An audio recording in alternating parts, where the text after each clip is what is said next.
Analyze this mess.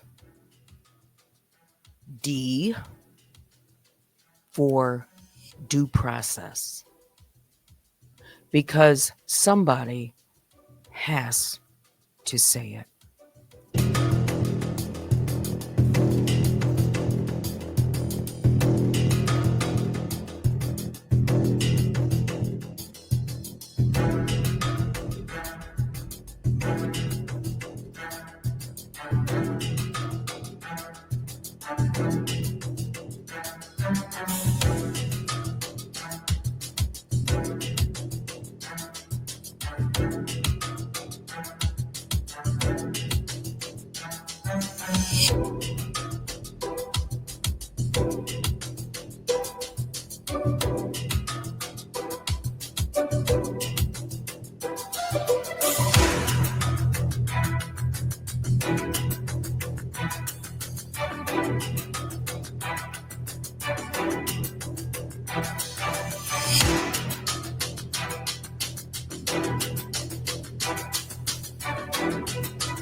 All right. So let's just get to it, shall we?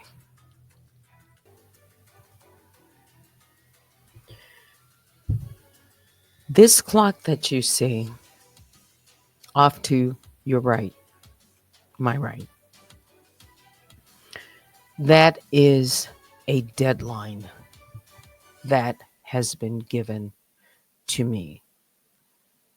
This is a major turning point in this case. Let me say that once more. This is a major turning point in this case.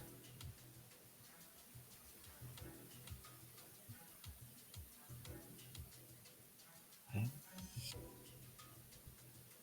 Because as of today,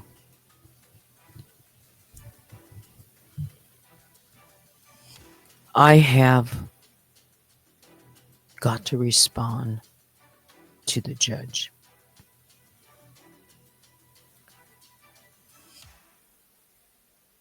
And the clock is ticking for me. Do you see? It's proof when I say I update the clock, even if it's for me. Everything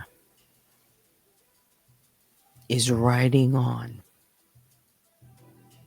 the response that I give to the judge.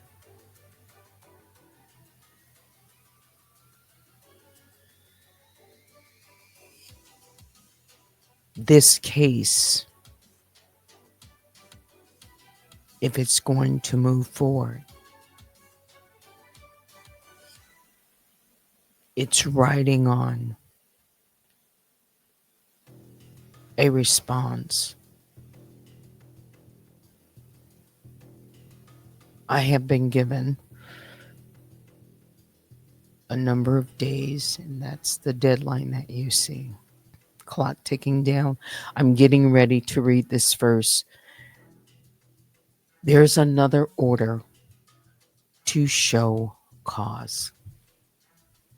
I have told my audience that anything can happen. It's a day by day, step by step, but this is the fork in the road.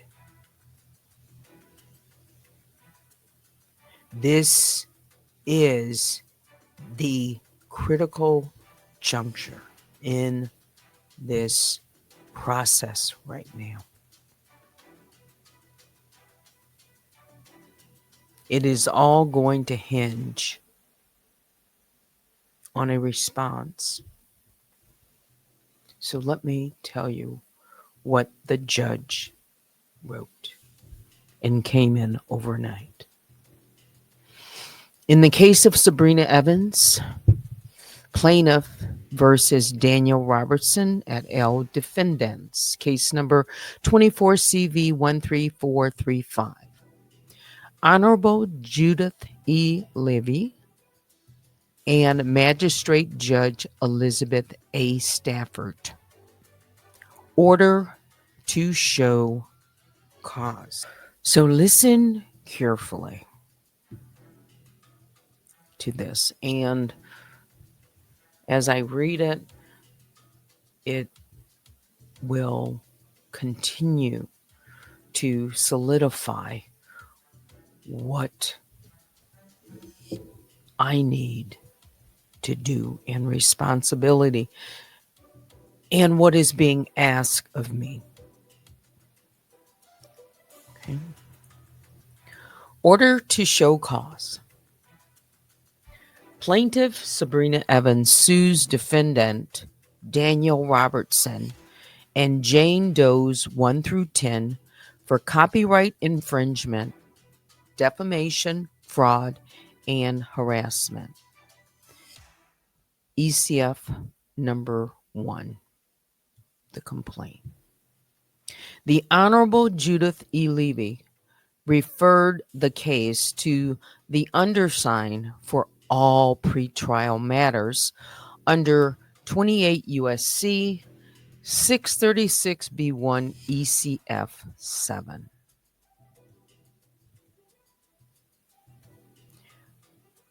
Robertson, superscript 1, has made a limited appearance in this case as Jane Doe, explaining that Daniel Robertson is not her legal name. ECF number 28, page ID 183. She challenges whether the court has personal jurisdiction over her and whether she was properly served. ID, page ID 182-183 or through 192 through 194.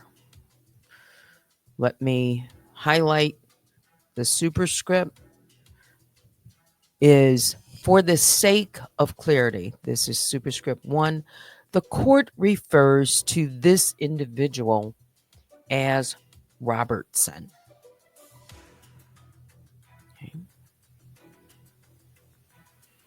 Evans alleges that Robertson is a citizen of Delaware, while Robertson's filings contain a mailing address in Wyoming. See ECF number 1, page ID 5, ECF number 20, page ID 125 through 126, and ECF number 28, pages ID 197. Although Robertson's exact citizenship is unclear, the parties agree that she is not a Michigan citizen. The validity of this or of a court, let me Let me start again. The validity of a court order or judgment depends on the court having jurisdiction over the subject matter and the parties. LGT Enterprises LLC versus Holman 614F Supplemental 2D 825 and 833 WD Michigan 2009. And as the party seeking to enforce a non-resident to defend an action in Michigan, Evans bears the burden of showing personal jurisdiction over Robertson, ID. Where a federal court's subject matter jurisdiction over a case stems from the existence of a federal question, personal jurisdiction over a defendant exists if the defendant is amenable to service of process under the form state's long arm statute, and if the exercise of personal jurisdiction would not deny the defendant due process. Birds versus Parsons 289 F 3D 865 and 871 6 Circular 2002 cleaned up.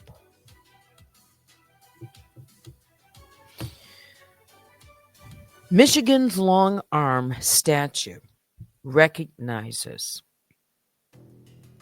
both general and limited personal jurisdiction. Michigan Comp Law 600.701 and 600.705. General personal jurisdiction requires the defendant's physical presence or domicile in the state at the time of service, or the defendant's consent to suit. ID 600.701 .701. Limited personal jurisdiction exists if the claims arise out of the transaction of any business within the state. Alex Partners LLP versus Brewington 836 F3D 554 and 549. Let me read those numbers again. 543 and 549, 6 Circular 2016 cleaned up. Okay. Because Michigan's long arm statute only extends to the limits imposed by federal constitutional due process requirements, courts must also ensure that exercising personal jurisdiction satisfies due process. ID cleaned up, or ID. Due process requires that a non-resident defendant have certain minimum contacts with the form state such that the maintenance of the suite does not offend traditional notions of fair play and substantial justice. Again, id cleaned up. Courts evaluate 3 factors in determining whether this standard is satisfied.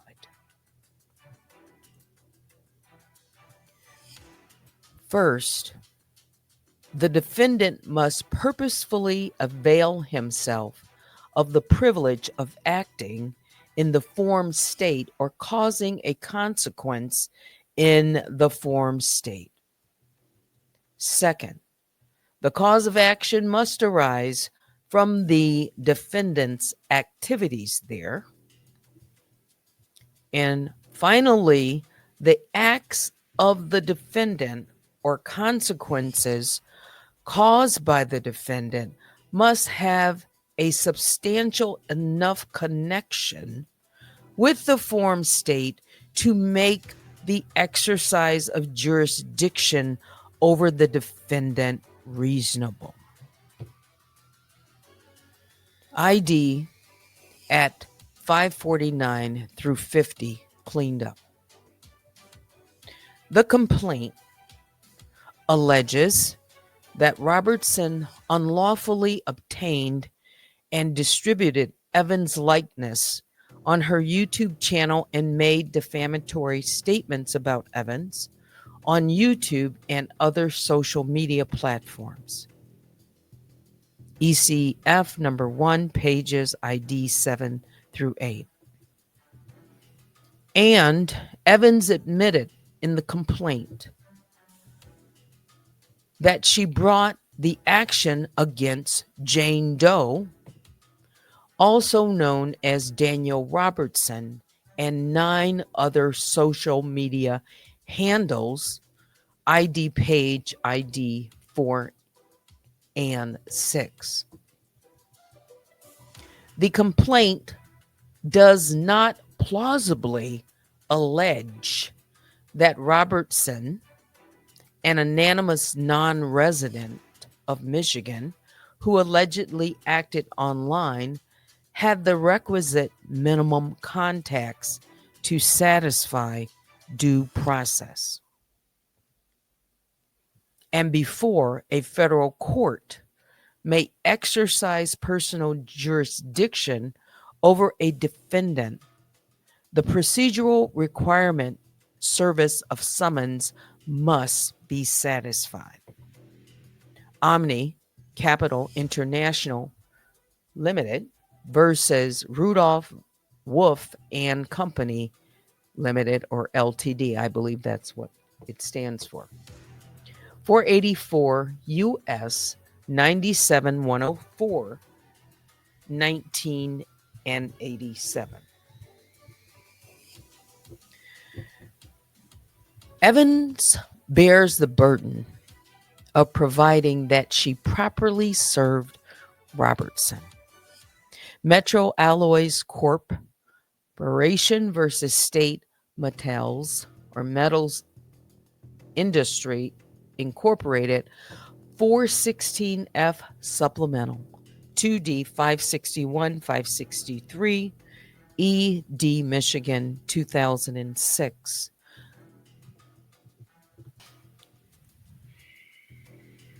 And before a federal court may exercise personal jurisdiction over a defendant, the procedural requirement of service of summons must be satisfied.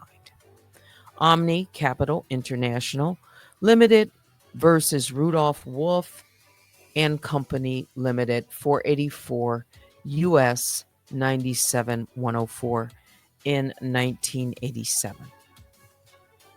Evan bears the burden of proving that she properly served Robertson.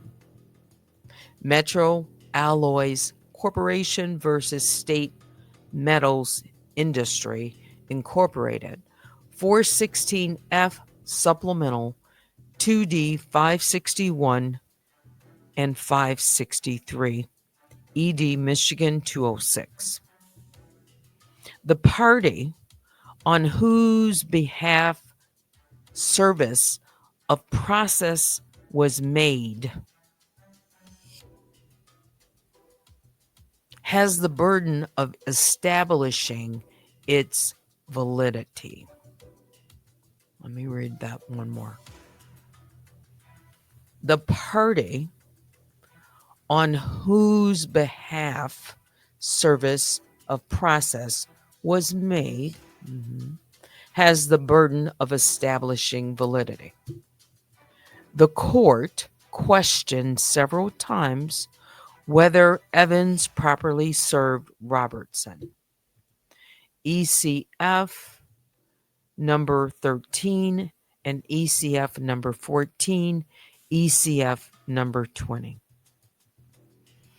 Although the court recently suggested that service may be satisfactory, Robertson has since disputed whether she appointed a registered agent and whether the service documents properly named her in a filing ECF number 24, ECF number 28.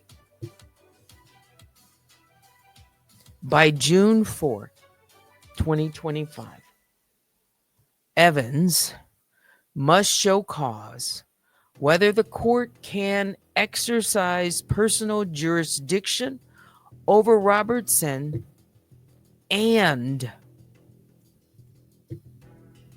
whether Robertson was properly served.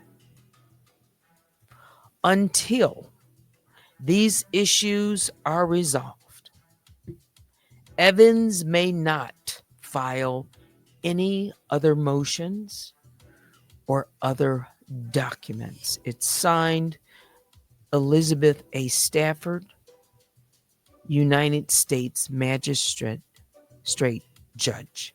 It's dated May 22nd, 2025. Yesterday, when I last looked at the docket history, of these filings, which was, I believe, right around maybe 5:30 or so, after closing, I always check. And I may have checked again, before my broadcast. I'm, looking enough to see if anything has been entered. Okay. And then this morning, I said this came in. Okay. I saw it. Right. There's a notice to parties about objections with this order, and any party may file objections with the assigned judge. Okay. Let me go to the next one, very important. And it has to do with the quash, the decision. It's a very important one. And the one that I just read, the first one, that clock, D for due process, that's how much time I have from now by June 4th to show cause whether the court can exercise personal jurisdiction over Robertson and whether Robertson was properly served. Until these issues are resolved, I cannot file any other motions or other documents before this court. That's why I said this is very pivotal. This is a fork in the road. It's D for due process. And that clock is the countdown for me to respond. So the clock is ticking, and the time that I spend on this platform going forward is also critical, as it would cut into that clock. So even right now, I'm very deliberate. D for deliberate. I think it's important for people to know, as I did read the order that came down, I will be reading the orders given by the court, whether it's an order for myself as the plaintiff and or an order for the defendants. I asked last night for fairness. If you listen to what I said, what I want, I did include that. I did say at least twice in the last couple of broadcasts that a blindfold, is of Lady Justice, is blindfolded.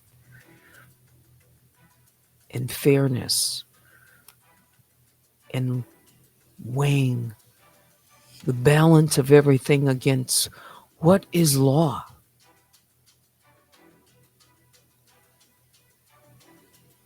It's not about impartiality.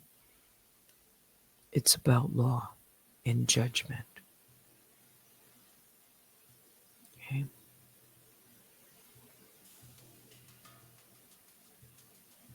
Let me move on to this second one.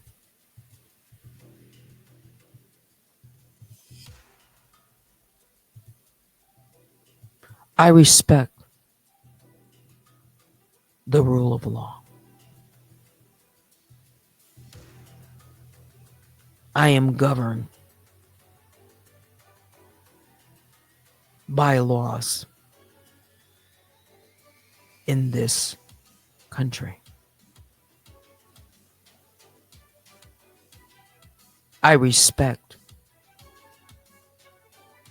the judgment of this court.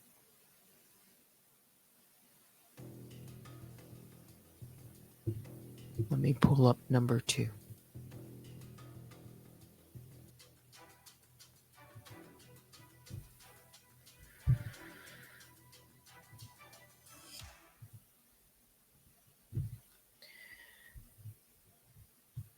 In the same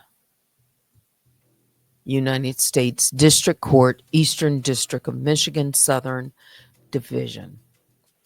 Sabrina Evans, et al., plaintiff, versus Daniel Robertson, et al., defendants.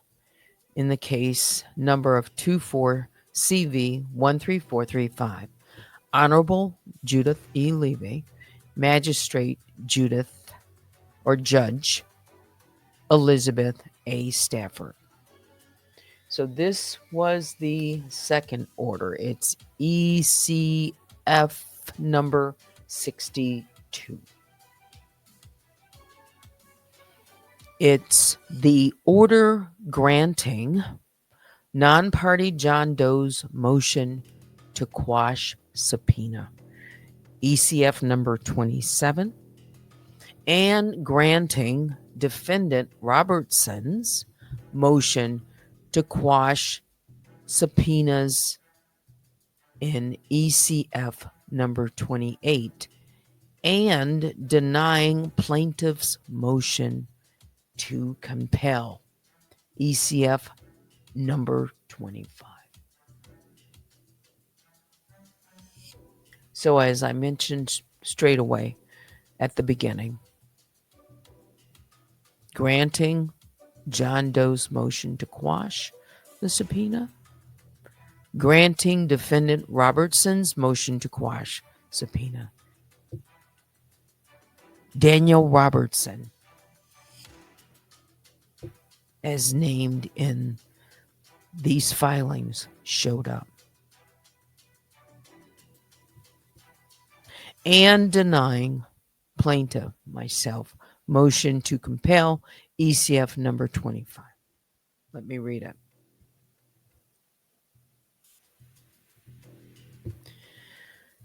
Plaintiff Sabrina Evans served subpoenas under Federal Rule of Civil Procedure 45 on non-party block Incorporated Cash App, seeking information for accounts linked to defendant Daniel Robertson, ECF number 27, page ID 171. A non-party identifying himself as John Doe seeks to quash the subpoenas claiming that Evans seeks disclosure of his personal and private information that is irrelevant to this action. ECF number 27.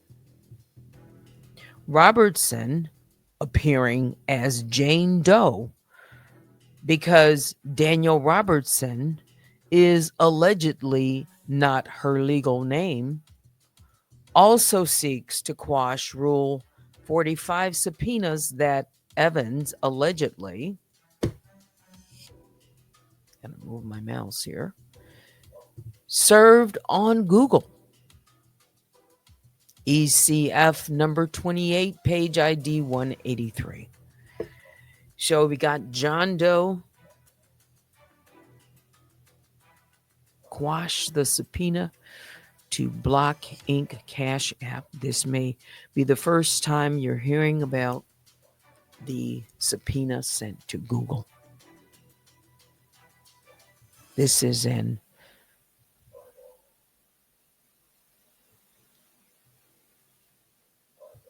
ECF number 27, Robertson appearing as Jane Doe because Daniel Robertson is allegedly not her legal name, also seeks to quash Rule 45 subpoenas that Evans allegedly served on Google.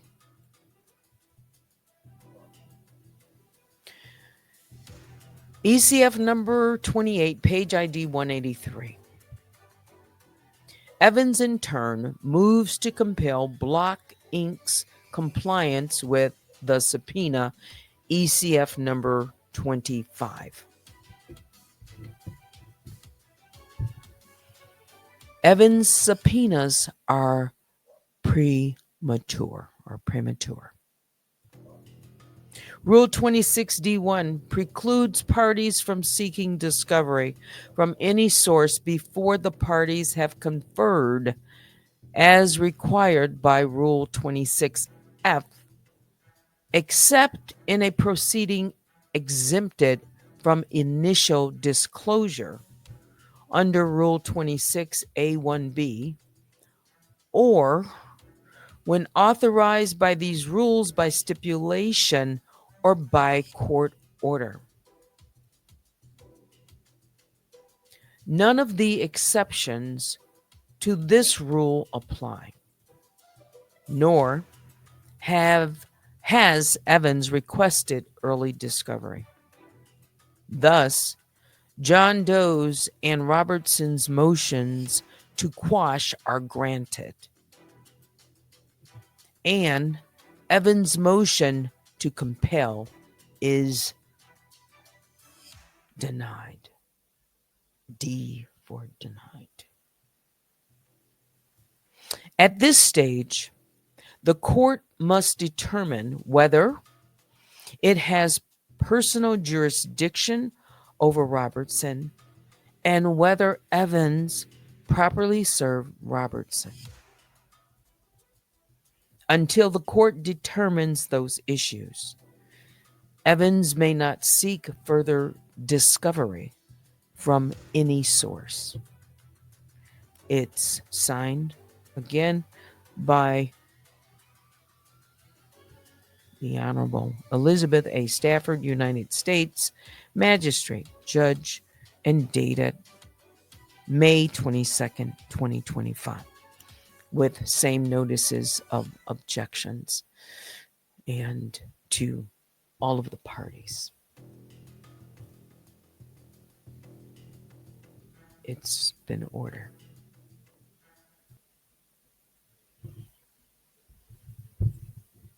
I have 12 days, 13 hours, 22 minutes and 35 seconds to respond. Show cause. That Daniel Robertson was properly served and that this court has jurisdiction over the defendant. Please be respectful in the bear cave in your comments. Your comments are welcome so long as they are respectful. Respect this process. Respect this platform. Respect what's going on in this case. The judge has spoken. I cannot offer the judge anything more at this moment until I offer her the information that I've read and that is required. It is the pivotal moment for me in this case. One of the pivotal. I'll just say one of them. It is the most important one at the moment in terms of responding, my responsibility, if I want this case to stay alive. This is grave. I want it to be known at this moment, right here in this moment, on May the 23rd, 2025 at 10:43 a.m. that I, Sabrina Evans, I do not feel D for defeated. It's D for due process. And this case has not been dismissed, but it is hanging in the balance of a legal system in the federal district court here in the Eastern District of Michigan Southern. I'm weighing carefully what I say. Order my steps. As I prepare to move forward, I want to be clear. This battle isn't just legal. It's spiritual. I've done my part to stand on truth, to gather evidence, and to bring the facts forward. But the outcome, that part, I now place fully in the hands of God. I trust that what is done in darkness will be brought to light, and that justice in its full form will prevail in God's time and in God's way. So I thank you all for standing with me, for praying with me, and staying informed, not just for me, but for everyone who's ever been silenced, stalked, or slandered, and told to just let it go.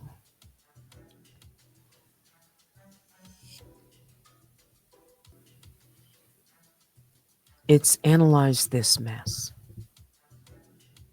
Because somebody has to say it. Thanks for watching.